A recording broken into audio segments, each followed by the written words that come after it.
చిన్న ప్రార్థనతో ముందుకు వెళ్దాం.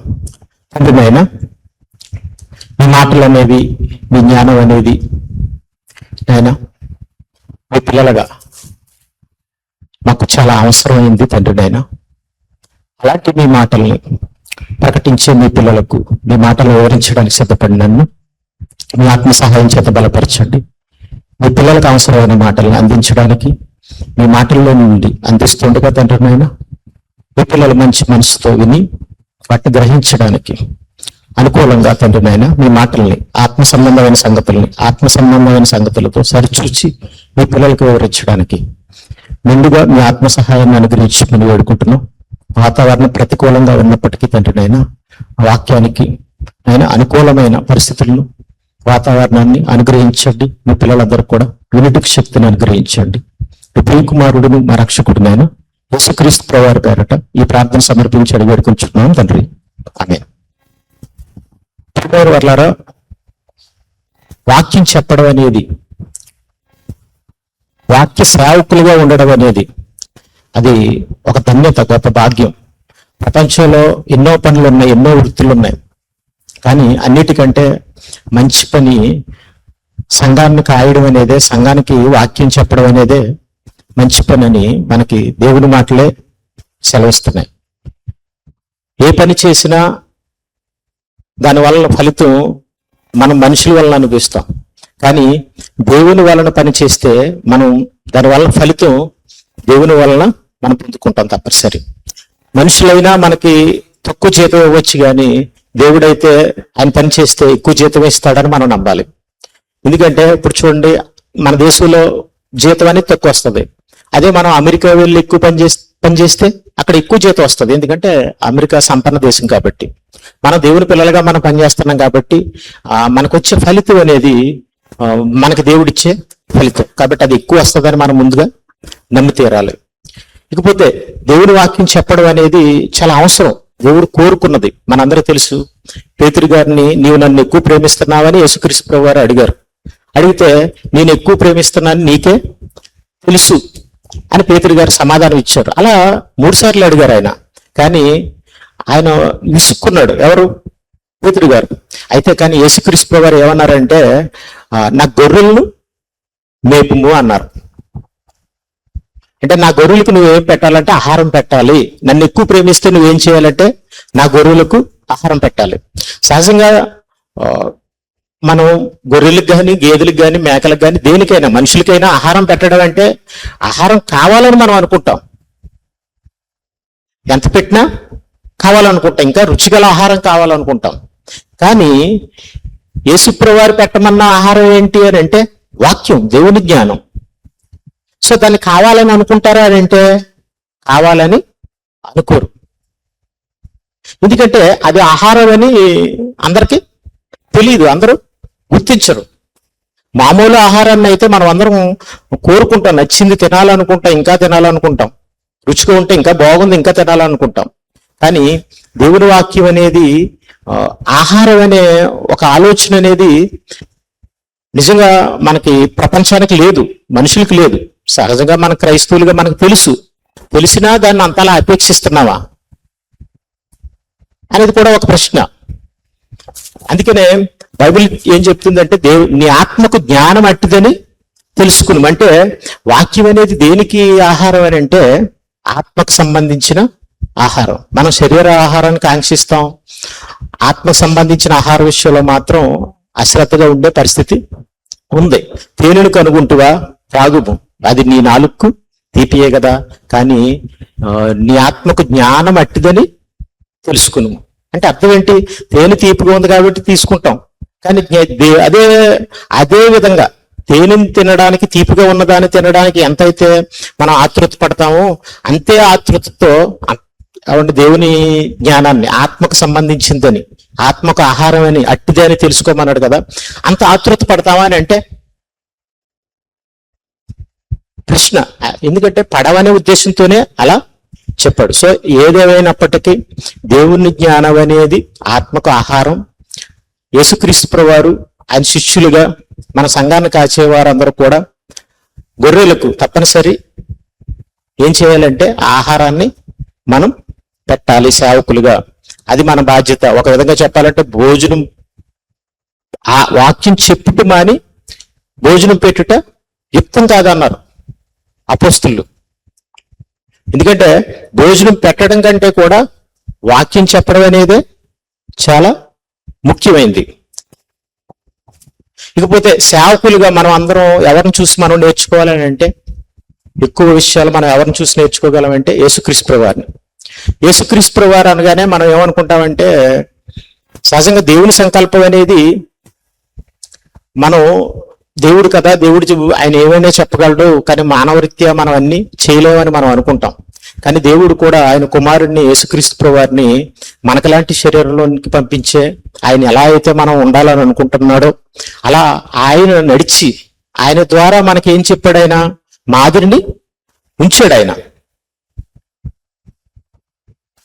సో ఆ విధంగా దేవుడు మనం ఎలా ఉండాలని అనుకుంటున్నాడో అలాంటి మాదిరి మనకి ఎవరి ద్వారా చూపించాడంటే ఆయన ప్రాక్టికల్ గా యేసుక్రీస్తు ప్రభువారి ద్వారా చూపించారు. ఇకపోతే ఆయన యేసు ప్రభువారు అనుకుంటాం. తర్వాత ఇంకొక ఆయన్ని మనకు మాదిరిగా చూపించారు. ఎవరంటే ఆయన పౌలు గారు. మనందరికీ తెలుసు. ఆయన ఒక మాట అన్నాడు, ఆయన సేవకులందరిలో, దైవభక్తులందరిలో మనకి ఎక్కువగా కష్టపడినవాడు, ఎక్కువగా దేవుని జ్ఞానం చెప్పినవాడు ఎవరంటే పౌలు గారు. నిస్సందేహంగా మనకి కొత్త నిబంధన పుస్తకాలు ఎన్నంటే 27. సుమారు పౌలు గారు రాసిన పుస్తకాలు ఏంటంటే 14. అంటే సగానికి కొంచెం ఇంచుమించు ఎక్కువ. మీరు అపోస్తుల కార్యాలు అంటే అపోస్తులు ఏమేమి పనులు చేశారు అని ఒక అపోస్తుల కార్యాలు అనే గ్రంథం ఉంది. ఆ గ్రంథంలో 28 అధ్యాయాలు ఉంటే ఇంచుమించు ఆయన పని అనేది 13 అధ్యాయం నుంచి ప్రారంభమవుతుంది. ఇంకంతా ఆయన గురించే రాయబడి ఉంటుంది. సో కాబట్టి ఆయన ఎక్కువ పని చేశాడు. అలాగే ఆయన ఏం చేశాడంటే, నేను క్రీస్తుని పోలి నడుచుకున్నాను, మీరు నన్ను పోలి నడుచుకోండి అని చెప్పాడు. సో కాబట్టి ఈరోజు మనం ఇంత అంటే యేసు ప్రభువారిని గురించి మనం ఆలోచించేటప్పుడు ఆయన ప్రభువు ఆయన చేయగలడు ఏమైనా అని మనం అనుకుంటాం. కానీ అలాగే మనకలాంటి ఒక వ్యక్తి ఎవరు, పౌలు గారు. ఆయన కూడా క్రీస్తుని పోలి నడుచుకున్నారు. నడుచుకోవడమే కాదు, మీరు నన్ను పోలి నడుచుకోండి అని చెప్పారు. సో కాబట్టి మనం ఎప్పుడు కూడా మనం చెయ్యలేం, అన్నీ మనం చేయలేం, అన్నీ మనం తెలుసుకోలేం దేవుడు చెప్పినవన్నీ అనే ఆలోచన మన దరికి రానివ్వకూడదు. ఎందుకంటే చేయడానికి మన వంతు ప్రయత్నం చేయాలి, తెలుసుకోవడానికి, చేయడానికి. అప్పుడు సహాయం చేసేవారు ఎవరంటే దేవుడు తప్పనిసరి. కాబట్టి మనం ఎలా ఆలోచిస్తే పౌలు గారి జీవితంలో మనకి ఆయన మనందరికి తెలిసిన విషయమే. పౌలు గారు ముందు దేవుణ్ణి వ్యతిరేకించిన ఆయన, దేవుని సంకల్పాన్ని అంటే క్రీస్తుని వ్యతిరేకించిన ఆయన, క్రైస్తవుల్ని హింసించిన ఆయన ఎప్పుడైతే ఒక దర్శనం ఆయనకి దమస్కో ప్రాంతానికి వెళ్తున్నప్పుడు ఎదురైందో అప్పుడు ఆయన ఏమయ్యాడంటే ఆ దర్శనానికి లోబడి నిజంగా ఒక్క దర్శనంతో వెలుగు ప్రకాశించడం, నువ్వెవడమని అడిగితే నీవు హింసించుచున్న యేసుని అనే ఆ ఒక్క దర్శనానికి ఆయన అవిధేయుడు కాకుండా ఏమైపోయాడంటే విధేయుడైపోయాడు. విధేయుడైపోయి ఆయన అక్కడి నుంచి అవసరమైతే ఎంతమందిని అయితే చంపడానికి ప్రయత్నం చేశాడో అలాగే ఈయనకు కూడా ఎలాంటి పరిస్థితి అయినా కూడా నేను క్రీస్తు కోసం బ్రతకాలనే విధేయతలోనికి ఆయన వెళ్ళిపోయినట్టుగా మనం చూస్తాం. అలాగే ఆయన ఎంతో తగ్గించుకున్నట్టుగా ఆయన జీవితంలో మనం చూస్తాం. ఏమంటాడంటే అపోస్తులు అందరికంటే తక్కువ వాడు అంటాడు.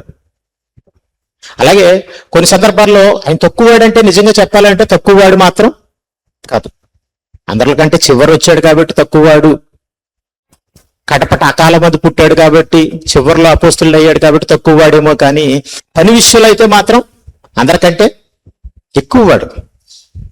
ఎందుకంటే వాడికంటే ఎక్కువగా ప్రయాసపడ్డాను అన్నాడు. లెస్ అయినంత మాత్రమే తక్కువ వాడిని కానీ అన్నాడు. ఎందుకంటే అపోస్తులుగా వాళ్ళ స్తంభాలుగా ఉండి మొదటి వారుగా ఉన్న వారికంటే తక్కువ వాడిని అనేది ఆయన తెలుసు. తక్కువ వాడిని అని తక్కువ పని చేయాలని అని అనుకోలేదు. ఆయన ఎక్కువ పనే చేశాడు.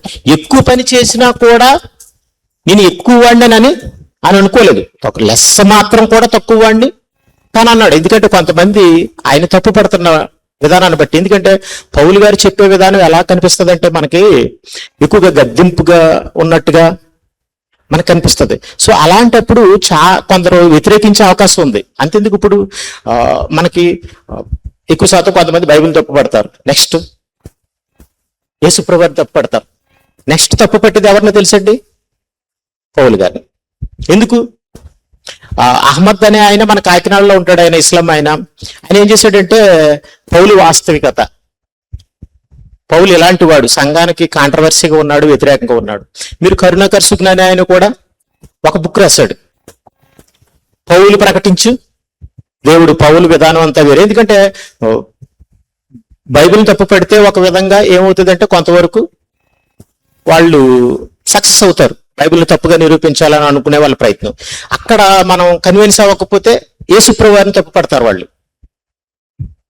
బైబిల్ అంతా ఒప్పే కానీ యేసుప్రభువారు మాత్రం తప్పు అంటారు. అక్కడ కూడా మనం కన్విన్స్ అవ్వకపోతే మేము బైబిల్ అంతటిని ఒకే అంటామండి, కానీ పౌలు గారు మాత్రం తేడా అండి. పేతురు గారికి ఈ విషయానికి వస్తే పౌలు గారు తేడాగా కనబడుతున్నారు. ఇలా వాళ్ళు ఏం చేస్తారంటే ఏదో ఒక విధంగా మనల్ని మోసం చేయడానికి, మన బైబిల్ వక్రీకరించడానికి, మనల్ని కలతపరచడానికి కొంతమంది బైబిల్ శత్రువులు అనేవారు పౌలు గారినే టార్గెట్ గా చేసిన పరిస్థితి కూడా మనకి సంఘాల్లో కనిపిస్తుంది. సో కాబట్టి అంటే పౌలు గారు మనకి చాలా ముఖ్యమైన వారు. ఎందుకంటే ఎలా ఉండాలి, సేవకులు ఎలా ఉండాలి అనే దాన్ని ఆయన చాలా చక్కగా చేసి చూపించారు.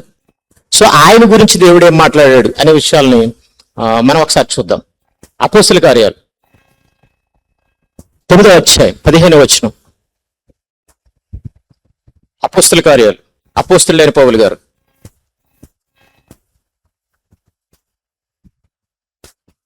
ఉద్దేశించి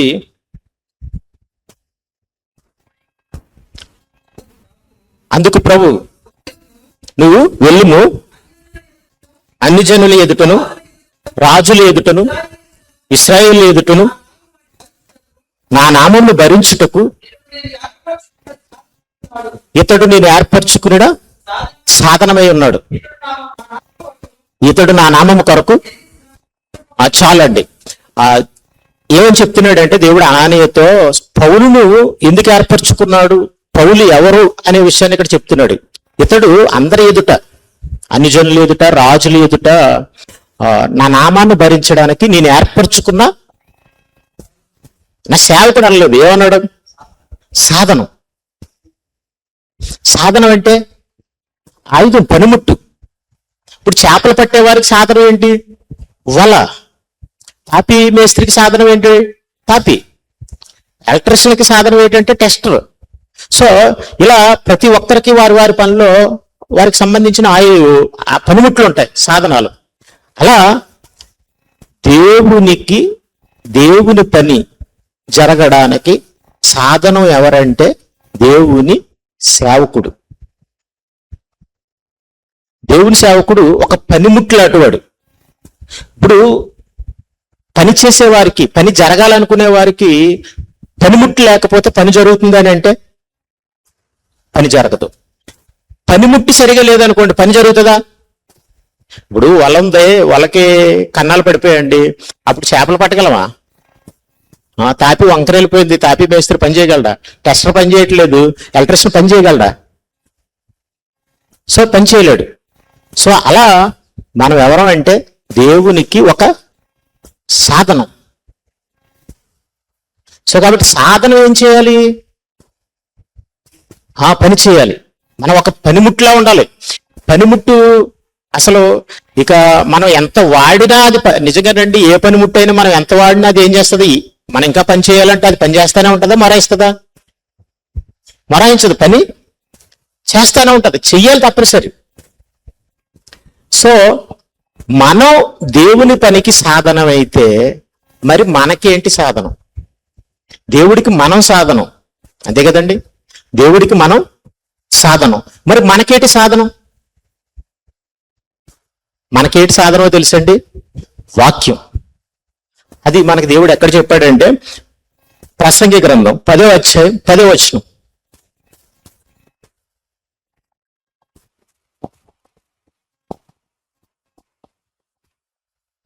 ప్రసంగి గ్రంథం 10వ అధ్యాయం 10వ వచనం. మొద్దుగా ఉన్నప్పుడు దాన్ని పదును చేయని అట్లా. చూడండి, ఇనప ఆయుధం, మనం ఏదైనా ఒక ఆయుధాన్ని వాడుతున్నాం, ఇనప ఆయుధాన్ని. కొడవలు ఉందంటే పొలం కోయడానికి ఇలా రకరకాలుగా వాడతాం, గొడ్డలు ఉందంటే చెట్లు కొట్టడానికి వాడతాం.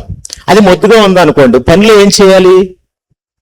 ఎక్కువ బలం ఉపయోగించాలి. ఎక్కువ బలం ఉపయోగిస్తే పని ఎక్కువ జరుగుతుంది, అంటే టైం ఎక్కువ తీసుకుంటుంది. అదే షార్ప్గా ఉందనుకోండి, ఒక దెబ్బకు పడిపోయేది 10 దెబ్బలు కొట్టాలంటే పని ఎంత తీసుకుంటుంది, ఎంత కష్టం. అక్కడ పని కూడా బాగోదండి. షార్ప్గా కట్ అయిపోయింది అనుకోండి, పదునుగా ఉందనుకోండి, అది చూడడానికి ఎలా ఉంటుంది? అందంగా ఉంటుంది, నైస్గా ఉంటుంది. సరిగా మీరు చేపలు ఉన్నాయి, చేపలు కట్ చేస్తుంటారు కదా, కత్తిపేట పొదులేదు అనుకోండి, చేప మొక్క బాగా తెగుతుందా లేకపోతే పాడైపోయినట్టు ఉంటుందా? పాడైపోయినట్టుగా ఉంటుంది. అలాగా ఇనప ఆయుధాన్ని అది పనిలో సరిగా ఉపయోగించాలంటే అది మొద్దుగా ఉంటే ఏమైపోతుందంటే సరిగా ఉపయోగం పడదు. అలా చెబుతూ ఇప్పుడు మనకున్న ఆయుధం ఏంటి, దేవుని పిల్లలైన వాళ్ళకి ఆయుధం ఏంటో చెప్తున్నాడు కింద. కార్యసిద్ధికి జ్ఞానమే ప్రధానము. కార్యసిద్ధికి అంటే ఏదైనా పని సిద్ధించాలంటే, అది పర్ఫెక్ట్ గా జరగాలంటే ఏం కావాలి? అన్నిటికంటే ముఖ్యంగా డబ్బు కావాలా, లేదా ఆయుధాలు కావాలా? ఏం కావాలని అంటే ఏం కాదండి, ముందు ఏం కావాలో తెలుసా? ఆయుధం కావాలి. సో ఏం కావాలి? జ్ఞానం కావాలి. సారీ, ఏం కావాలి? ఇప్పుడు చూడండి, మీరు అన్నట్టుగా చేపలు పట్టడానికి వల ఉంది, ఎలా పట్టాలో తెలియదు అనుకోండి, నిష్ప్రయోజనం కదా, నిష్ప్రయోజనం కదా. సో కాబట్టి దేనికైనా ముందు ఏం కావాలంటే జ్ఞానమే ప్రధానం. అంటే ఇప్పుడు మనం మన కార్యాన్ని సఫలం చేసుకోవాలి అంటే, ఇప్పుడు దేవుని సేవకులుగా మన కార్యం ఎప్పుడు సఫలమైందని మనం అనుకోగలం?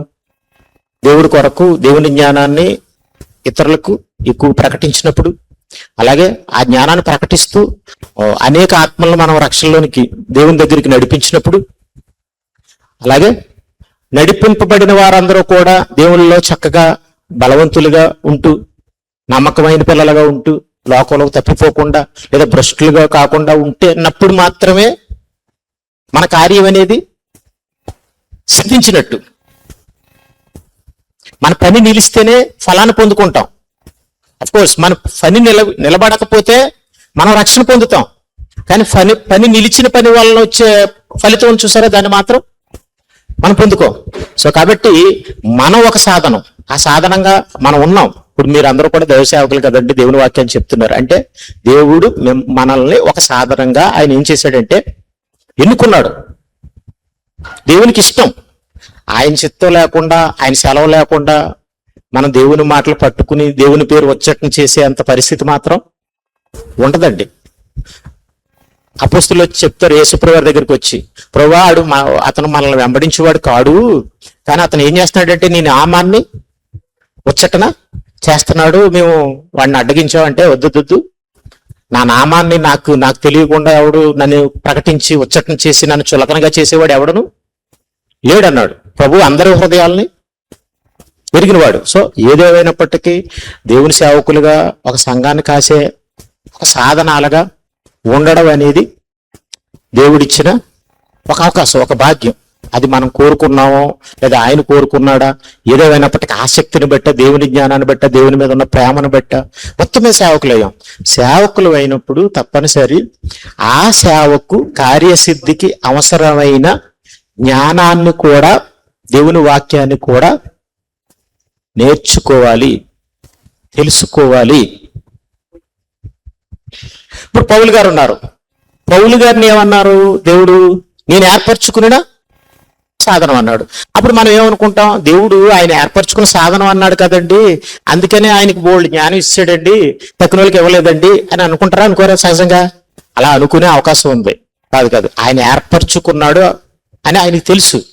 కానీ ఏర్పరచుకున్న తర్వాత నేను ఆయన ఏర్పాటుకు తగినట్టుగా నేను ఉండాలంటే, నేను సిద్ధపడాలంటే నేనేం చేయాలి? దేవుని జ్ఞానం నాకు కావాలి, దేవుడి గురించి నాకు పూర్తిగా తెలియాలి, నేను అర్థం చేసుకోవాలి అని చెప్పి దేవుడు ఇస్తాడులే అని అనుకున్నాడా? ఆయన ఏమైనా తను సరి చేసుకోవాలి, తను మార్చుకోవాలి అని అనుకున్నాడా? ఒకసారి మీరు ఆలోచించండి. సో ఖచ్చితంగా ఆయన దేవుని చేత జ్ఞానం పొందాలంటే నేను ఎలా ఉంటే బెటర్ అని ఆలోచించి అలా మార్చుకోవడానికి ప్రయత్నం చేశాడు. ఇది మీ అందరికీ తెలిసి ఉండాలి. తెలుసు ఆ మాట మనకి ఎక్కడ కనిపిస్తా తెలుసండి. చూడండి ఒకసారి ఫిలిప్పీయులకు రాసిన పత్రిక 3వ అధ్యాయం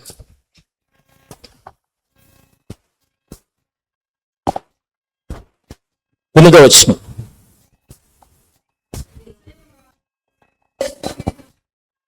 నిశ్చయముగా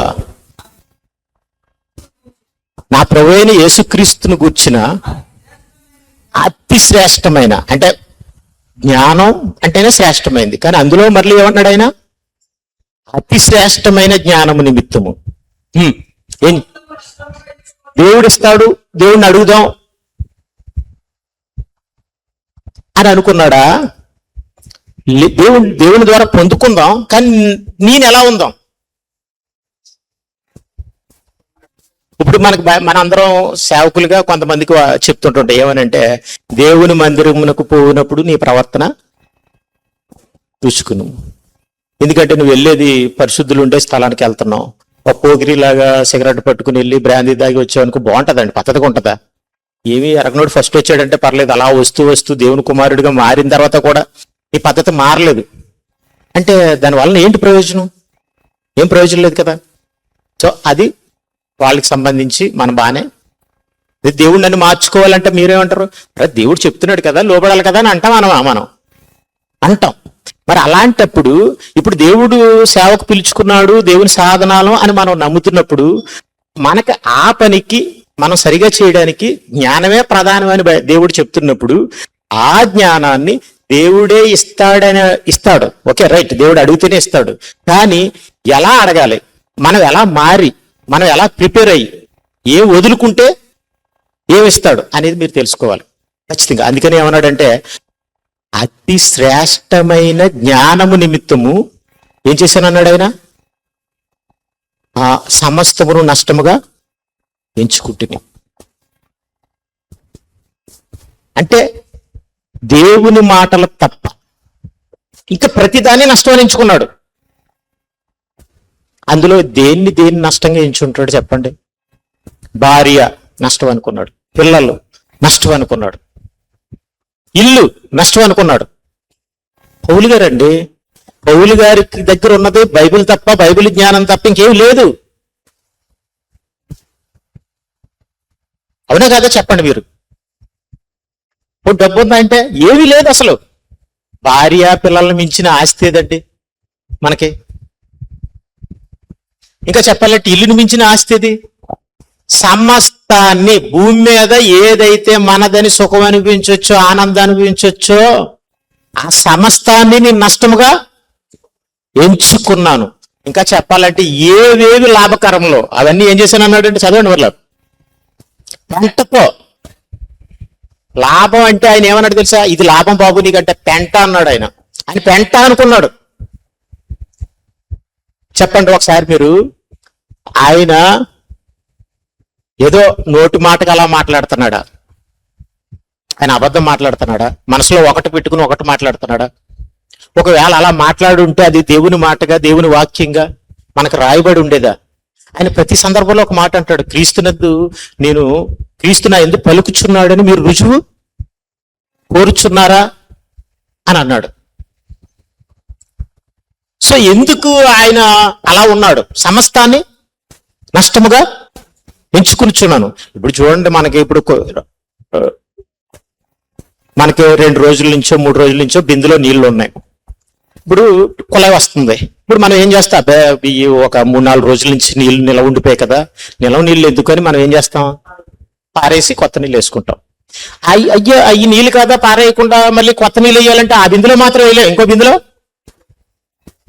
వేసుకుంటాం, అంతే కదా.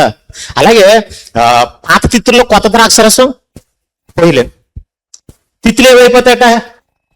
పిగిలిపోతాయట. సో కాబట్టి పాత నిబంధన గ్రంథంలో ఉన్న జ్ఞానం వేరు, పని వేరు, అప్పుడు విధానం వేరు. కొత్త నిబంధన గ్రంథంలో ఉన్న జ్ఞానం వేరు, అంటే ఇది అప్డేటెడ్, పని వేరు, విధానం వేరు. సో దాన్ని తెలుసుకోవాలని అంటే ఏం చేయాలంటే, ఇప్పుడు నిజంగా ఆయన అప్పట్లాగే ఉండాలా అంటే కుదరదు. సో కాబట్టి ఆయన ఏం చేశాడంటే సమస్తాన్ని నష్టంగా ఎంచుకున్నాడు. ఏవేవి లాభకరంలో అవన్నిటిని కూడా లాభం అని అంటే గనక దాన్ని ఏమన్నాడంటే వెంట అన్నాడు. దేనికోసమట? అతి శ్రేష్టమైన జ్ఞానం నిమిత్తం. అంటే ఇలా అడిగాడండి దేవుణ్ణి. మనం జ్ఞానమే కదా, వాక్యమే కదా, ఆయన ఇవ్వాలనుకుంటున్నాడు కదా, మనం తెలుసుకోవాలనుకుంటున్నాడు కదా, ఆయన మనకు కాకపోతే ఎవరికి ఇస్తారు అని మనం అనుకోకూడదు. మనం ఆయన ఇవ్వాలంటే, మనలోకి రావాలంటే దానికి సంబంధించిన సిద్ధపాటు మనలో ఉండాలి కదండి. అంటే మంచి నెలలో మనం ఉండాలి కదా. మంచి నెలలో మనం లేకపోతే, రాతి నెలలో ఉంటే అది మనలోకి వచ్చి అలా ఫలిస్తుంది. దానివల్ల ఫలిస్తుంది. వచ్చినా కూడా అది మనం అర్థం చేసుకోలేం, దాని లోతుని మనం గ్రహించలేం. ఇది నిజమండి. సో కాబట్టి దేవుని జ్ఞానం మనకు అర్థం కావాలంటే ముందు దేవుని జ్ఞానం తప్ప ప్రతిదీ మనకి వేస్ట్ అని అనుకోవాలి. నిజంగా చెప్పాలంటే అందరూ అలా అనుకోలేరు. కాబట్టి పౌలు గారు ఏమన్నారు తెలుసా? భార్యలు ఉన్నవారు భార్యలు లేనట్టును, కొనివారు కొనిది తమది కానట్టును. పౌలు గారు మీరైతే అలాగా బాగా అనేసుకున్నారు, మాకు ఆల్రెడీ ఉన్నారు, వదిలేమంటారు అంటే సో ఆయన అలా అనలేదండి. ఏమన్నాడంటే పెళ్ళైన వాడు బాగుగానే ప్రవర్తిస్తున్నాడు, పెళ్లి కానివాడు మరి బాగుగా ప్రవర్తిస్తున్నాడు. ఇప్పుడు జ్ఞానం ఏంటి? పెళ్లి చేసుకుని భార్యతో బద్ధుడుగా ఉండి సంసారం చేస్తూ బాగానే చేస్తూ ఇంకేం తప్పుడు పని చేయకుండా బాగానే ఉన్నాడు అనుకోండి, బాగుగానే జ్ఞానం, అది జ్ఞానవంతుడు. కానీ పెళ్ళితో దేవుని పని చేద్దాం, పెళ్లికి వీళ్ళు అడ్డ అవుతారు, భార్య పిల్లలు అనుకున్నాడు అనుకోండి, అదేంటి బైబిల్ ప్రకారంగా అతి శ్రేష్టమైన జ్ఞానం. వాడు చెప్పుకోవడం వేరు, దాన్ని నమ్మడం వేరు. దాని ప్రకారంగా మన మనసు ఉండడం, సిద్ధపాటు చేసుకోవడం అనేది వేరు. మన మనసు ప్రిపేర్ అయితేనే మనం ఆ జ్ఞానాన్ని పొందుకున్నట్టు. అదేదో మాటగా తెలిస్తే దానివల్ల ఏం ప్రయోజనం అండి? ఎరుగుదమని చెప్పుకుంటే అది ఎరిగినట్టు కాదు.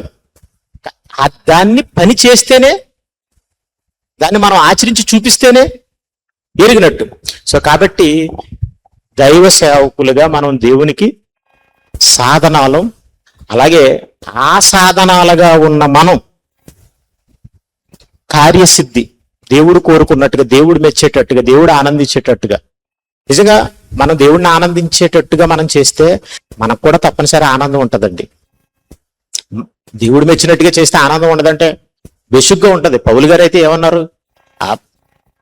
ఆయనకున్న కష్టాలు ఎవరికి లేవు బైబిల్ చరిత్రలో. ఆయన కష్టాలు బైబిల్లోనే ఒక అధ్యాయంలోనే రాశాడు ఆయన. కానీ ఆయన ఏమన్నాడు?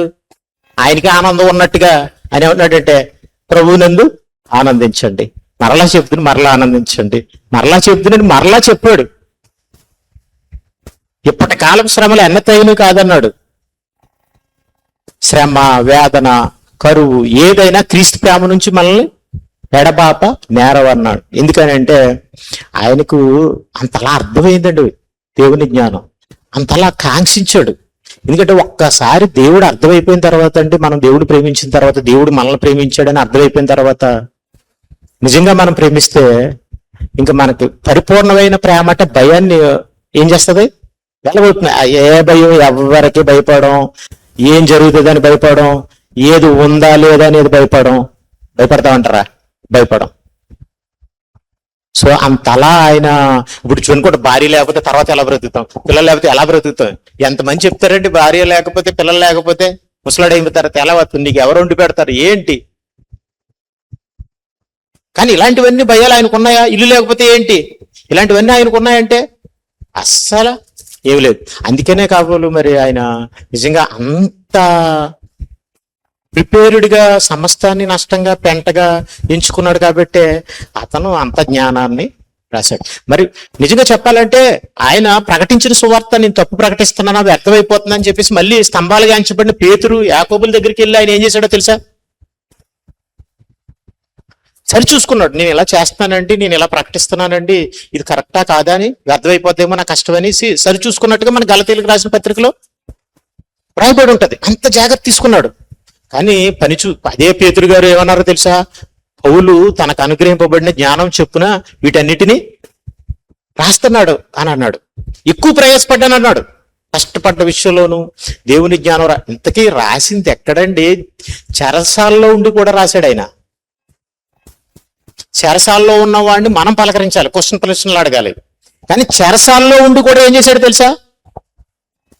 సంఘాల గురించి చింత కలదన్నాడు.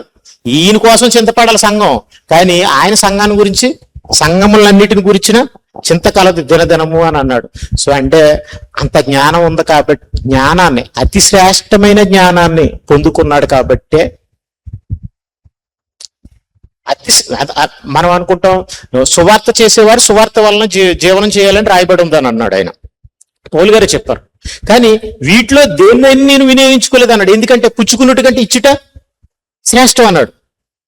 ఇది యేసుప్రభువు చెప్పారు అన్నాడు. అంటే ప్రతిదాన్ని కూడా ఆయన ఏం చేశాడు అనుకుంటున్నారు? ది బెస్ట్ అనే దాన్ని ఆలోచించాడు. అతి శ్రేష్టమే. దేవుడికి ఇంకా ఇంకా ఎంత బెస్ట్గా చేయగలం, ఇంకా ఇంకా ఎంత బెస్ట్గా చేయగలం. సో కాబట్టి నేను చెప్పేది ఏంటంటే, ఇప్పుడు మనం ఏ స్థితిలో ఉన్నదే అనేది మనం ఆలోచిస్తాం. ఏ స్థితిలో మనం ఉన్నా, ఏ స్థితిలో దేవుడు మనల్ని పిలిచినా, దేవుడు కొన్ని ఇచ్చాడు, మనకి ఇచ్చాడు. ఆయన నేను కన్యకల విషయంలో ఆజ్ఞ పొందలేదు అన్నాడు.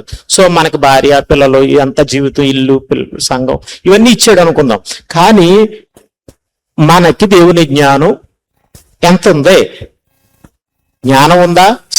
అతి శ్రేష్టమైన జ్ఞానం ఉందా? అసలు ఏ ఉంది మనం తెలుసుకున్నావా లేదా? అది మనకే తెలుసు, అంతే కదండి. మనకి ఎవరి కాళ్ళకి తెలియాలి. కానీ తెలుసుకోవాలంటే ఏం చేయాలి, పొందుకోవాలంటే ఏం చేయాలి అని అంటే తప్పనిసరి ఏదైతే లాభకరం అనుకుంటున్నావో దాన్ని ఏం చేయాలి? వెంటగా ఎంచుకోవాలి. దీన్ని మన అందరికీ అర్థమయ్యేలాగా ప్రస్తుత కాలానికి చెప్తాను. ఇప్పుడు మనం బైబిల్ తెలుసుకోవాలంటే, జ్ఞానాన్ని పొందుకోవాలంటే మొదట ఏం చేయాలి? చదవాలంటే మన ఒళ్ళు దగ్గర పెట్టుకుని కూర్చుని ప్రార్థన చేసుకుని తప్పనిసరి చదవాలి కదండి, లేకపోతే వస్తుందా? చదివింది కూడా దృష్టిలో పెట్టుకోవాలి. చదివింది దృష్టిలో పెట్టుకోవాలంటే పనికిరాని విషయాలు ఉండకూడదు. దేనికోసం ఆందోళన పడి అన్నిటికీ మన మనసులో చోటిస్తే గుర్తుంచుకోగలమా? చదవాలంటే తప్పనిసరి మనం నిద్రనైనా త్యాగం చేయాలి, సరదాగా గడిపే క్షణాలనైనా త్యాగం చేయాలి. అంటే సుఖాన్ని అనుభవించేదాన్ని అయినా ఏం చేయాలి? త్యాగం చేయాలి. ఇప్పుడు అఫ్కోర్స్ కొంతమంది ఎండ వల్ల రాకపోయి ఉండొచ్చు. మీరందరూ వచ్చారంటే కారణం ఎండైనా పర్వాలేదు అనుకుంటే త్యాగం చేశారు. కాబట్టి ఎంతో కొంత నేర్చుకున్నావు లేదా? ఒకరి చేత ఒకరు బుద్ధి చెప్పుకోమని బైబిల్ చెప్తుందా లేదా? ఎన్నో కొన్ని విషయాలు, ఎంతో కొంత హెచ్చరిక ఏదో తీసుకోగలవా లేదా? స్నానం చేయకుండా ఉండడం గడ్డే ఎవడు సబ్బుతో స్నానం చేయడం, కనీసం ఉత్తి నీళ్ళతోటైనా స్నానం చేయాలి కదా. అది జిడ్డు పోద్దా? ఆటోమేటిక్గా మనకి జిడ్డు వచ్చేది. అలాగే లోకంలో ఉన్నంతకాలం మనకి మన పక్కదారి పెట్టే అవకాశం లేదు, అందులో సేవకుడైనా ఎవరైనా. సో కాబట్టి మనం ఏం త్యాగం చేస్తున్నాం అన్న దాన్ని బట్టే మనకి ఎంత జ్ఞానం మనం అందుతుంది అనేది ఆధారపడి ఉంది. అది మీరు గుర్తుపెట్టుకోండి. దేవుడి కోసం మనం ఏం త్యాగం చేసాం, ఏం త్యాగం చేయడం, భార్యనా, లేకపోతే వాళ్ళతో గడపడమా, వాళ్ళతో సరదాగా ఉండడమా, లేకపోతే డబ్బా, సమయమా, ఏం త్యాగం చేస్తున్నావు అన్న దాన్ని బట్టి దేవుడు ఏం చేస్తాడు అనుకుంటున్నారు? మనకు అవసరమైన జ్ఞానాన్ని ఇస్తాడు, ఇవ్వగలడు. యజమానుడు వాడుకునే పాత్రగా మనం సిద్ధపడకపోతే, అర్హత పొందకపోతే, తగిన జ్ఞానాన్ని, తగిన తలంతుల్ని ఇవ్వగలిగే విధంగా మనం సిద్ధపడకపోతే మనం ఎలా పొందుకోగలం? సో కాబట్టి పౌలు గారు అందుకనే చాలా క్వైట్ ఆపోజిట్ గా మనం అందరం కూడా అంత జ్ఞానం పొందుకున్నవాడు కాబట్టి అతి శ్రేష్టంగా మాట్లాడాడు ఆయన. ఇప్పుడు చూడండి, మనం సువార్త పని చేస్తే శ్రమ అంటారు కాదా? చెప్పండి. ఒక విధంగా నిందలు, కష్టాలు, బాధలు, ఇబ్బందులు, లేదా సువార్తకి వెళ్తే కూడా కాళ్ళు ఆగుతాయి, లేదా తిరగడం అనేది ఒక చెప్పాలంటే అవమానంగా కూడా ఉంటది. ఎందుకంటే సిగ్గుపడువాడిని కానన్నాడు.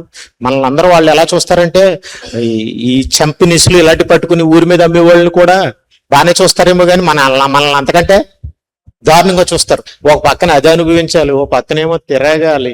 అంటే మనకి ఏంటండి, వాళ్ళ దగ్గర ఒక కాళ్ళు ముందుకి ఎవడైనా వెళ్ళగలడండి? అది యేసుప్రభు అంటేనే హేళనగా ఉండే ప్రపంచానికి యేసుప్రభు గురించి చెప్పడానికి వెళ్తామా? సో అది అన్ని ఫిజికల్ గాను, మెంటల్ గాను, శారీరకంగాను శ్రమే కదండి. నడిచి ఏదైనా పాంప్లెట్లు పంచుతున్నాడండి, ఏదో శ్రీరామ్ చిట్ ఫండ్స్ అని ఇలాంటి కంపెనీ ఎక్కడెక్కడ మన బండ్లు పార్క్ చేసి దగ్గర ఇస్తున్నాడు, వాడికి కూడా చేతిస్తారు. అది పనే. అలాగే మనం వెళ్తున్నాం అనుకుందాం, ఒక పక్కన అవమానాలు, ఒక పక్కనేమో ఒక విధంగా హేళనగా చూడడం, ఇవన్నీ ఒక కష్టం అనుకుంటే ఆయన ఏమన్నాడు తెలుసండి? దీన్ని కష్టంగా భావించలేదు. ఆయన ఏమన్నాడంటే, అయ్యో సువార్త ప్రకటించకపోతే నాకు శ్రమ అన్నాడండి ఆయన. సో ఎలా మాట్లాడాడండి? సువార్త ప్రకటించాలి, అనేక శ్రమలు అనుభవించి మన దేవుని రాజ్యంలో వెళ్ళాలని చెప్పాడు. కానీ అది వాళ్ళకి చెప్పాడు. ఈయనకున్న జ్ఞానం ఏంటి? నాకు సువార్త వలన వచ్చే శ్రమలు కాదు, సువార్త ప్రకటించకపోతే నాకు శ్రమ. ఎందుకండి శ్రమ అంటే, బాబోయ్ ఒక్క ఛాన్స్ కూడా ఇవ్వకూడదు అనుకున్నాడు దేవుడికి, లేదా నేను నరకానికి వెళ్ళిపోయి ఒక్క ఛాన్స్ కూడా ఇవ్వకూడదనే ఉద్దేశంతో ఆయన ఏంటంటే, బాబా ఏ మాత్రం తేడా వచ్చినా నేను అక్కడికి వెళ్ళిపోతానా అన్న ఉద్దేశంతో, ఇది వరకే గెలిచితున్నాను అని అనుకోలేదు అన్నాడు. నేను దేనికోసం అయితే పిలుస్తున్నానో దాన్ని పట్టుకోవాలని పరిగెడతాను, వేగిరి పడుచు పరిగెడతాను. అంటే నిజంగా ఆయన కాకపోతే ఎవరికి ఇస్తారండి? అసలు ఆయన బాగానే పనిచేశాడు కదా, అయినా కూడా ఎక్కడ కూడా అలసత్వం లేదండి, రానివ్వలేదండి ఆయన. సో కూడా అలసత్వం అనేది కూడా ఏమవుతుందంటే మనకు భ్రష్టత్వానికి కారణం అవుతుంది. సో కాబట్టి మనం అలసిపోకూడదు, నెక్స్ట్ విసుగు పోకూడదు. చాలా పని చేస్తామని హ్యాపీగా తడిగొడ్డేసి పడుకోవడానికి కూడా లేదు. మనల్ని ఏమన్నాడంటే, నిష్ప్రయోజనకమైన దాసులను మేము చేయవలసిన వాటినే చేశాం అని అనమన్నాడు. సో కాబట్టి అంత శ్రేష్టమైన జ్ఞానం ఉంది కాబట్టి ఆయన అలా ఉన్నాడు. ఇకపోతే ఆయన డెడికేషన్ ఏంటంటే సేవకులకి ఎలా ఉండాలి ఇవన్నీ చెప్పాడు. అందులో మనం ముఖ్యంగా కొన్ని విషయాలు నేర్చుకుని ముగించేద్దాం ఒక 10 నిమిషాల్లో. మొదటి తిమోతి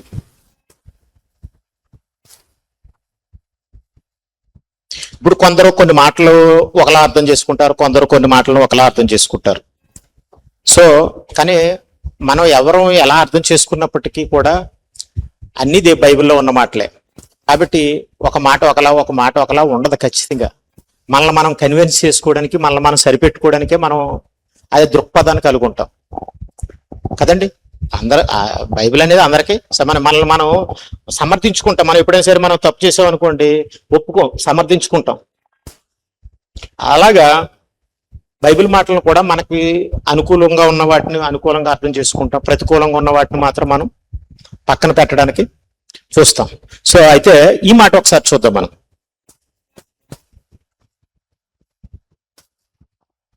అపోస్తులైన పౌలు గారు తిమోతికి రాసిన పత్రిక, మొదటి పత్రిక 4వ అధ్యాయం 16వ వచనం. నిన్ను గూర్చి నీ బోధన గూర్చి జాగ్రత్త కలిగి ఉండుము, వీటిలో నిలకడగా ఉండుము. అంటే అతని గురించి అతను జాగ్రత్తగా ఉండాలట. అంటే సేవకులుగా మనల్ని గురించి మనం ఎలా ఉండాలి? జాగ్రత్తగా ఉండాలి. మనం జాగ్రత్తగా ఉంటున్నాం లేదో చూసుకోవాలి. నెక్స్ట్ మన బోధ కూడా ఎలా ఉండాలి? జాగ్రత్తగా ఉండాలి. రోడ్డు మీద వెళ్తున్నప్పుడు జాగ్రత్త, ట్రాన్స్ఫార్మర్ జాగ్రత్త, కరెంట్ జాగ్రత్త అంటాం మనం. నువ్వు జాగ్రత్త అంటున్నాడు దేవుడు. ఎందుకంటే మనకి గర్వం కూడా వస్తుందండి. నిజంగా చెప్పాలంటే ఇప్పుడు మన దగ్గరికి ఎంతో మంది స్త్రీలు వస్తారు. మనం స్త్రీలకి వెళ్ళినప్పుడు స్వాదన ఉంటుంది, టెంప్టేషన్ ఉంటుంది అనుకుందాం. మాపు చూపని లేదా పాపం మానలేని కన్నులు గలవాడు అన్నాడు. సేవకుడు అంటే మా చిన్న విషయం కాదండి. మనతో ఎక్కువ మంది పరిచయస్తులు ఉంటారు, ఎక్కువ మంది మాట్లాడతారు. మనం శోధింపబడే అవకాశం కూడా ఎక్కువ, మన గౌరవం ఎక్కువ ఇస్తారు. లేదా ఒక విధంగా కొన్ని పరిస్థితులు కొన్ని మనల్ని గర్వవంతులుగా చేసే పరిస్థితి ఉంటుంది, ఏదైనా కావచ్చు. సో అందుకని ఏమన్నాడంటే, నిన్ను గూర్చి ఒకటే, మనల్ని గురించి మనం ఎప్పుడు చాలా జాగ్రత్త పడాలి. మనమే డేంజర్, మనం ఉన్న ప్రొఫెషన్ బట్టి, పరిస్థితిని బట్టి. నెక్స్ట్ నీ బోధన గురించి కూడా ఏమంటాడు ఆయన? జాగ్రత్త పడు. ఎందుకంటే నీ బోధ మీదే ఇతరుల విశ్వాసం అనేది బలపడడం, బలహీనపడడం, వాళ్ళు దేవుల్లో అభివృద్ధి పొందడం అనేది ఆధారపడి ఉంది అని చెప్తే ఏమంటాడంటే, వీటిలో నిలకడగా ఉండుము. నీవు ఇలాగ చేసి అప్పుడు మనల్ని రక్షించుకోవాలి. మనం జాగ్రత్తగా ఉండి మన బోధ కూడా జాగ్రత్తగా ఉంటే మనల్ని రక్షించుకుంటాం, ఇతరులను కూడా మనం రక్షిస్తాం. ఆ విషయంలో ఆయన ఎలా చెప్పాడు కొన్ని సూచనలు అని అంటే, ఒకసారి అదే పత్రిక మొదటి అధ్యాయం 3వ వచనం. సహోదరులారా 3వ వచనం అంటే, నేను పిలుచుండగా సత్యమునకు భిన్నమైన బోధ చెయ్యవద్దని. అంటే బైబిల్ చెప్పిన మాటలకు వ్యతిరేకంగా ఏం మాట్లాడకూడదు, వాక్యం చెప్పిన మాటలకు వ్యతిరేకంగా ఏమి మాట్లాడకూడదు. ఎప్పుడైనా సరే వాక్యం ఏం చెప్పింది దానికి వ్యతిరేకంగా ఏమైనా మాట్లాడుతున్నావా అని మనం ఆలోచించాలి. అలాగే ఇంకేమంటున్నాడు, కల్పనా కథలు. సో అంటే మనం ఏదైనా కొన్ని కథల్ని కిట్టించి చెప్పదంటున్నాడు ఆయన. ఎందుకంటే అవి దేవుని వాక్యం కాదు. రక్షణ అనేది ఎందులో ఉంది? వాక్యంలో ఉంది, బోధలో ఉంది. కాబట్టి ఏమంటున్నాడంటే నిజమండి, కొన్ని సందర్భాల్లో ప్రజలకి కల్పనా కథలు ఇష్టం కావచ్చు కొన్ని పరిస్థితులను బట్టి. కానీ మనం అదే నిజమైన సత్యాన్ని సరిగా విభజించి జాగ్రత్తగా చెప్తే ఎందుకు ఇష్టపడరండి? దేవుని మాటలే కదా. అసలు విశ్వాసులు ఇందులో ఉన్నది ఇష్టపడాలా, బయటకు ఉన్నది ఇష్టపడాలా? చెప్పండి. మీరు మంచినీళ్ళు ఉన్నదని మంచినీళ్ళు తాగుతారా? అది కాలువ పక్కన ఉన్న మురికి నీళ్ళు తాగుతారా? బైబిల్లో ఉన్నది జ్ఞానమా, బయట ఉన్నది జ్ఞానమా? సో కాబట్టి ఏమంటున్నాడు, కల్పనా కథలు వద్దంటున్నాడు ఆయన. ఏం చెప్పాలి? సత్యమే చెప్పాలంటున్నాడు. సత్యానికి భిన్నంగా వెళ్ళకండి, కల్పనా కథల వైపు వెళ్ళకండి. విశ్వాస సంబంధమైన దేవుని ఏర్పాటులోనే మీరు ఉండాలి.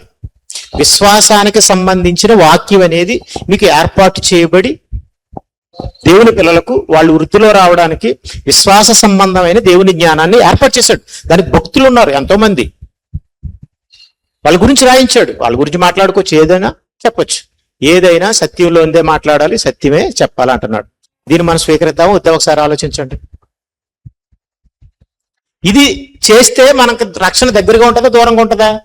రక్షింపబడే అవకాశం ఉందా, రక్షింపబడకుండా ఉండే అవకాశం ఉందంటే రక్షింపబడే అవకాశం ఉంది. ఇంకా నెక్స్ట్ ఇంకొక మాట చెప్తాడండి. ఏమని? 2వ అధ్యాయం 1వ వచనం, మనము సంపూర్ణ భక్తి మాన్యత కలిగి నెమ్మదిగాను సుఖముగాను బ్రతుకుని, అన్నిటికంటే ముఖ్యంగా మనుషులందరి కొరకును, రాజుల కొరకును, అధికారుల కొరకును విజ్ఞాపనలను, ప్రార్థనలు, యాచనలను, కృతజ్ఞతాస్తుతులు చేయవలనని హెచ్చరించుచున్నాను. ఇది అంటే జాగ్రత్త అన్నట్టు పౌలు గారు ఒక సేవకుడిగా తిమోతికి ఆయన హెచ్చరికలు చేస్తున్నారు. ఆయన హెచ్చరికలు అనేవి మనందరికీ కూడా హెచ్చరికలే. మనం అందరం సేవకులం కాబట్టి తప్పనిసరి వాటిని మనం తీసుకోవాలి. అని ఏమంటున్నాడంటే అందరూ సుఖంగా, నెమ్మదిగా, మాన్యతగా, గౌరవంగా, నెమ్మదిగా బ్రతుకు నిమిత్తము అందరి కోసం ప్రార్థన చేయమంటున్నాడు. రాజుల కోసం, అధికారుల కొరకు విజ్ఞాపనలు, ప్రార్థనలు, యాచనలు, కృతజ్ఞతాస్తుతులు చెల్లి. ఇప్పుడు ఫాస్ట్ ఫెలోషిప్ అంటేనే ఆల్మోస్ట్ వీరికి అందరికీ మీకున్న ప్రాబ్లమ్స్ కానీ, మన దేశం, అధికారులు, ఇక్కడున్న జరుగుతున్న ప్రాబ్లమ్స్ విషయంలో ఎక్కువగా ప్రార్థన చేస్తారు. ఇది మంచి విషయం. ఈ విషయం కూడా ఇది సెకండ్ పాయింట్ ఆల్మోస్ట్ ఆయన చెప్పే దాంట్లో. నెక్స్ట్ ఇంకొక విషయం ఉంది. ఏంటంటే 3వ అధ్యాయం 15వ వచనం,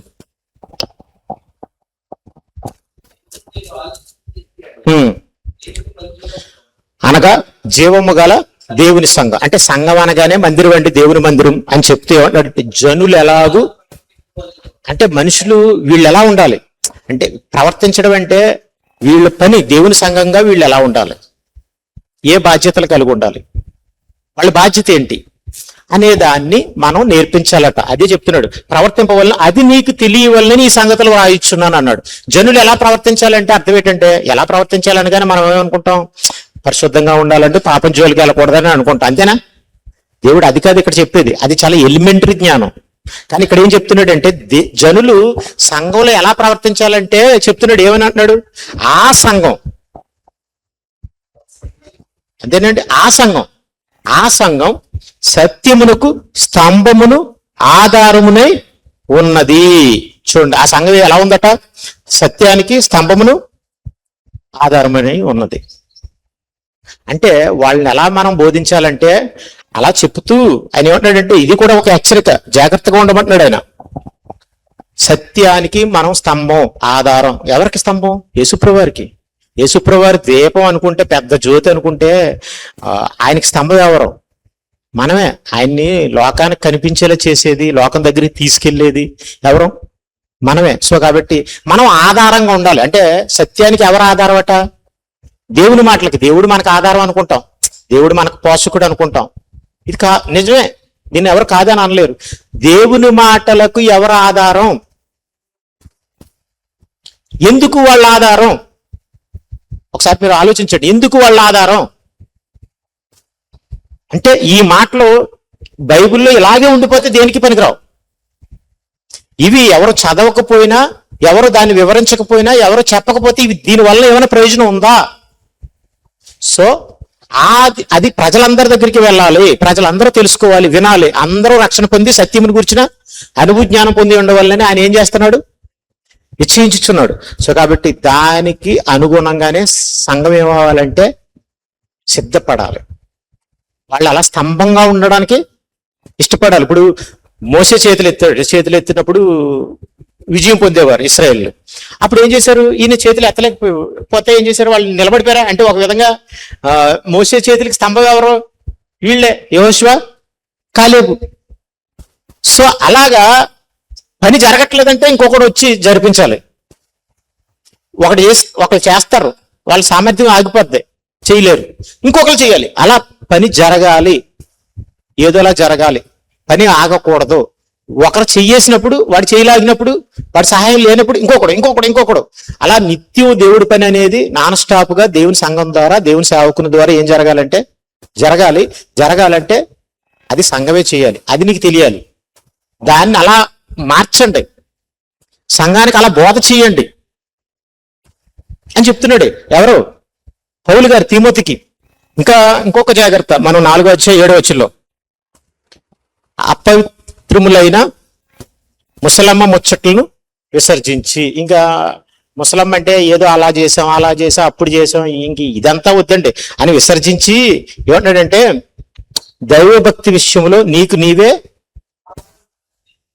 సాధకం చేసుకోమంట. అంటే అర్థం ఏంటి? ప్రాక్టీస్ చేయమంటున్నాడు, నేర్చుకోమంటున్నాడు, తెలుసుకోమంటున్నాడు, సాధన చేయాలి. ఇప్పుడు మనం బైబిల్ చదవలేదు అనుకోండి, మనకు గుర్తుంటుందా?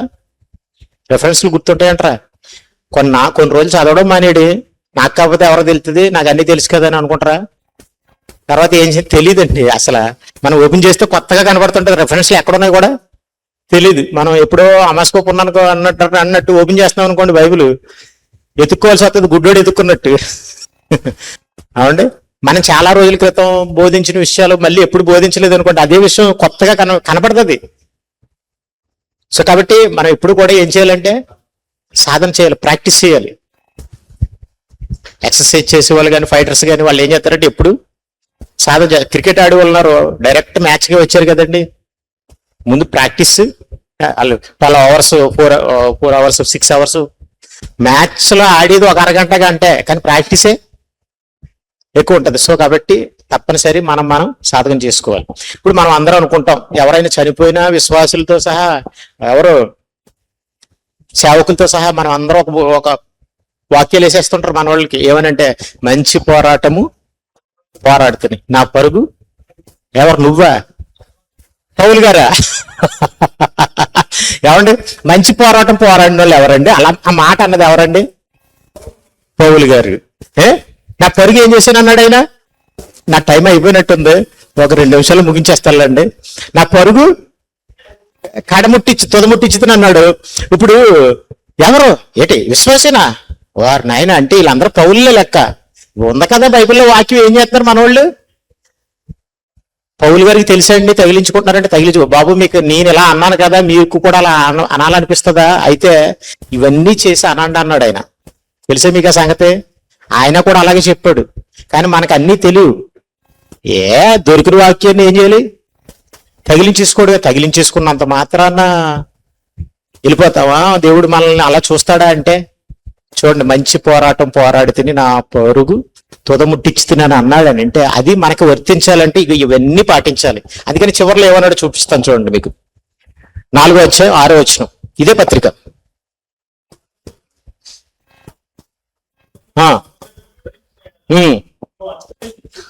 వచ్చిన పెంపారుచు అంటే నువ్వు పెరుగుతుంటావు, నీ సంఘం పెరుగుతుంటది మంచి మాటల చేత అని చెప్తున్నాడు. ఈ సంగతులను సహోదరులకు వివరించిన ఎడల, నేనేమేం చెప్పి వివరించమన్నానో అలాగే వివరిస్తూ నువ్వు బోధ చేస్తున్నావు అనుకో, నీవు అనుసరించుచూ వచ్చిన విశ్వాస సుబోధ, మంచి బోధ. విశ్వాసంలో దుర్బోధలు కూడా ఉంటాయి కదా, మనందరూ తెలిసిన విషయమే. అయితే పరిచారకుడివై, మంచి పరిచారకుడివై ఉందువు. మరి ఇలా లేకపోతే మంచి పరిచారకుడు కాదు. నేను మంచి పోరాడాను అన్నాడు. ఆయన ఏం చెప్పాడో ఎలా చెప్పాడో అవన్నీ కూడా నేర్చుకోమన్నాడు, వాటిని చేపట్టమన్నాడు, వాటి ఎందుకు స్థిరులుగా ఉండమన్నాడు. తర్వాత మరలా తిమోతి గారిని ఉద్దేశిస్తూ రాస్తూ ఇలా ఉండాలి, ఇలాంటి బోధ చేయాలి, అప్పుడు నువ్వేమవుతావు అన్నాడు, మంచి పరిచారకుడు వై ఉందువు. లేకపోతే మంచి పరిచారకుడువా, నిష్ప్రయోజకమైన దాసుడు. కాబట్టి దేవుడు మనల్ని దేవునికి ఆయన వాక్యం ప్రకటించడానికి ఒక సాధనాలుగా వాడుకున్నాడు. కాబట్టి ఆ సాధనంగా మన పనిని మనం 100% అంటే ఎక్కువ పర్సంటేజ్ బెస్ట్గా చేయాలంటే మనం దేవుని జ్ఞానాన్ని తెలుసుకోవాలి. దేవుని జ్ఞానాన్ని తెలుసుకోవాలంటే కొన్నిటిని వదిలేస్తూ ఉండాలి. కొన్ని కష్టాలైనా పడాలి, కొంత సమయాన్ని సుఖాన్నైనా త్యజించాలి. దేవుని జ్ఞానం మనకు తెలిసిన తర్వాత, ఒక్కసారి వెలిగింపబడిన తర్వాత అంత తొందరగా మనం తప్పిపోవండి. తెలిసిన వాడు అంత తొందరగా తప్పిపోవడానికి అవకాశం ఉండదు. తెలిసిన వాడు తప్పిపోతాడని అనుకుంటే తెలియని వాడు ముందే తప్పిపోయినట్లు లెక్క. అంతే కదండి, తెలియనివాడు ఇంకా దారి తొలగిపోయినట్టే ఉన్నట్లు లెక్క. సో కాబట్టి తప్పనిసరి తెలుసుకోవడానికి మనం వంతు ప్రయత్నం చేద్దాం. ఒక పౌలు గారు ఎలాంటి హెచ్చరికలు చేశారో అలాంటి హెచ్చరికల్ని మనం అందరం కలిగి ఉందాం, నేర్చుకోవడానికి ప్రయత్నిద్దాం. ఇంతటితో నా మాటలు ముగిస్తున్నాను. ఓపికతో ఉన్న మీ అందరికి కూడా మరొకసారి ధన్యవాదాలు. మంచి పిల్లలు చక్కని సందేశాన్ని అందించినటువంటి దైవజన్ ఓలేటి అబ్రహాం గారికి ప్రత్యేకమైన వందనాలు తెలియజేస్తా ఉన్నాను. అందరి దయచేసి మరొకసారి దేవుని నా మహిమార్థమై చక్కని వాక్యాన్ని అందించిన దైవజన్యంతో అందరం బగ్గిగా చప్పట్లు కొడుతూ ప్రభువుని మహిమపరచు. ఒక మంచి పిల్లల సమయంలో మనం ప్రార్థన చేసుకుందాం. ప్రార్థన తర్వాత ఆశీర్వాదం. మన మధ్యలో పిల్లల గౌరవ అధ్యక్షులు మోసజార్ గారు ప్రార్థన చేస్తారు. మన మధ్యలో వైస్ ప్రెసిడెంట్ గారు మోస కృపానందం గారు ఆశీర్వాదం ఇస్తారు. తదుపరి మనకి ప్రేమ విందు ఏర్పాటు చేయబడింది కనుక భోజనాన్ని తీసుకోవాలని ప్రేమతో మీకు మనం చేస్తాం. ప్రార్థన చేసుకుందాం. దయగలిగిన మా తండ్రి, ఈరోజు చక్కటి విషయాలు పౌలు గారి గురించి కొన్ని అనుభవాలు మేము నేర్చుకోవటానికి అబ్రహాం గారి చేత వాడుకొని మాకు కొన్ని విషయాలు నేర్పించినందుకు మీకు వందనాలయ్యా. అలాగే స్థానిక దైవజనులను ప్రసాద్ అలాగే సత్యం వారి కుటుంబాన్ని మీరు దీవించి ఈ పరిచర్యను నానాటికి అభివృద్ధి చేయండి. అలాగే ఈ ఫెలోషిప్ను రాబోయే దినాల్లో ఓ వృక్షం వల్లే చేసి అంచులంచులుగా దీవించి ఆశీర్వదించి కృప చూపండి. వచ్చిన దైవజనులందరినీ దీవించి వారి అవసరతలన్నీ తీర్చి కార్యం చేసి మహిమ పొందండి. ముఖ్యంగా కమిటీ వారందరినీ కూడా మీ చేతులుగా అప్పగిస్తూ యేసు నామములో అడుగుచున్నాము తండ్రి, ఆమేన్. యేసు రక్తమే జయం, ప్రభు యేసు రక్తమే జయం, ప్రభు యేసు నామమునకి సంపూర్ణ విజయము కలుగును గాక. ఆమేన్. మన తండ్రి అయిన ప్రేమ, కుమారుని కృప, పరిశుద్ధాత్మ అన్యోన్య సహవాసం ఇప్పుడు ఎల్లప్పుడు సదాకాలము స్థానిక దైవజనులకి, కూడి వచ్చిన దైవజనులకి, ఇక్కడ వర్తమానము అద్భుతమైన రీతిలో చెప్పిన అబ్రహాం గారికి, కార్యవర్గానికి తోడైండి నడిపించును గాక. హల్లెలూయా, హల్లెలూయా. అందరికి వందనాలు. ఇంతటితోటి మరి లేదా ఈ ఫెలోషిప్ ఆరాధన ముగించబడింది కనుక వచ్చే నెల ఫెలోషిప్